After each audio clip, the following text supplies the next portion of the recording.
After the humiliating defeat in World War I, Germany had lost several parts of its country to different parts of Europe. Danzig became its own free city-state, Poland gained German Eastern Territory, and France gained Western German land. The Danish would gain the northern parts of the country, and Czechoslovakia would gain small regions in the east. However, one small region would be given to the Allied and Associate powers. This region will be also known as Memel, or also known as Klaipėda in Lithuania.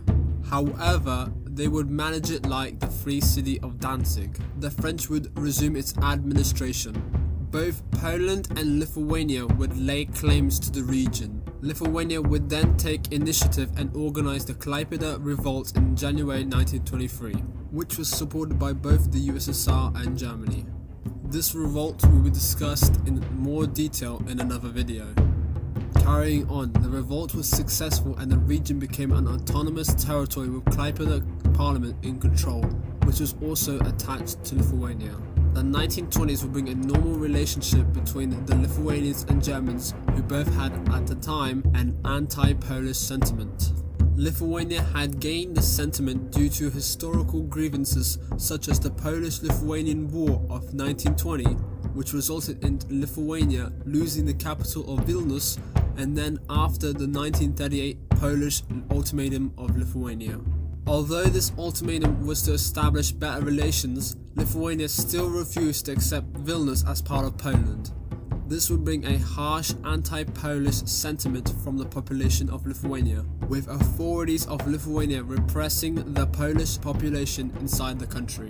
However, after the Nazi Party replaced the Weimar Republic, tensions rose. Lithuania started to arrest loads of pro-Nazi activists in their own borders, which resulted in retaliation from the Nazis. They boycotted Lithuanian agricultural imports, which brought an economic crisis to southern Lithuania. Farmers then organized violent protests.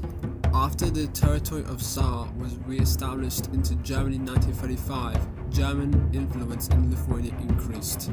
Hitler stated that Memel was one of his highest priorities in 1938. During the Lithuanian ultimatum by Poland, if there was a military clash, Germany declared that they would send its army to regain Memel and large portions of western Lithuania.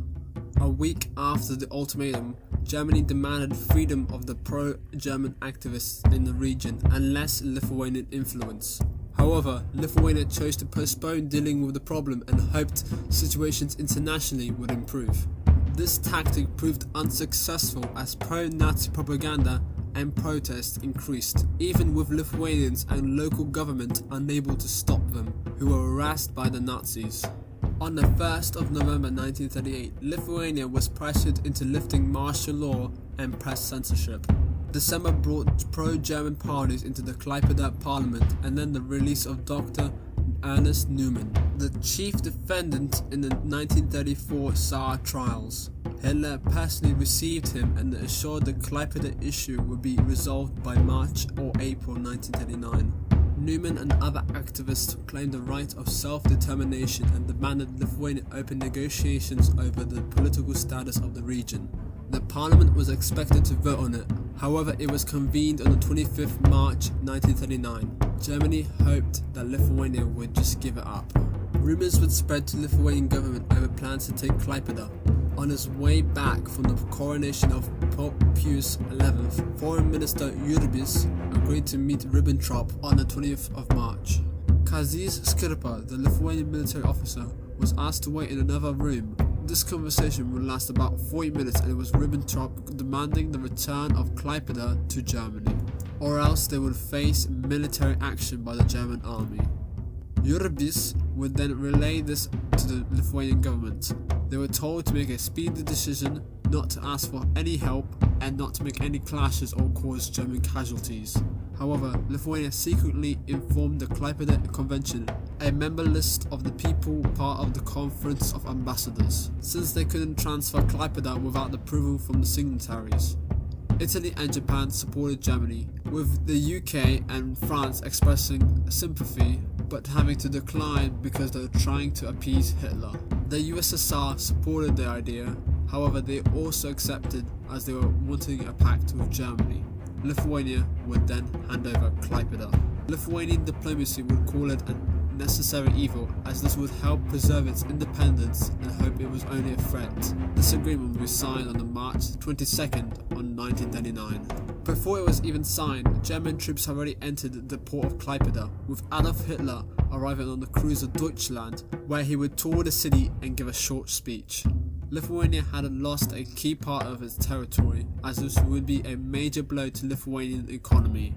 Around 75% of foreign trade passed through Klaipėda, and it contained a third of industry in Lithuania.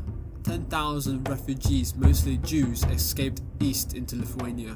This would also show that the Lithuanian president could be easily manipulated, with 2 ultimatums signed in less than over a year. This caused several political parties to be part of the government. With this, Lithuania also started to drift into the German sphere of influence, with 75% of exports going into Germany and importing 86% from Germany at the end of 1939. So far, in fact, that Lithuania will become a region of Germany in the Molotov-Ribbentrop Pact in 1939. They were also asked to form a German-Lithuanian military alliance against Poland and promised to return Vilnius to them. With the Polish invasion complete, Lithuania was assigned into the Soviet sphere of influence. This would then lead to the Soviet Ultimatum in 1940 and finally got annexed by the USSR. Thanks for watching. Currently I'm trying to make more videos on the Lithuanian history. Please subscribe as it means a lot.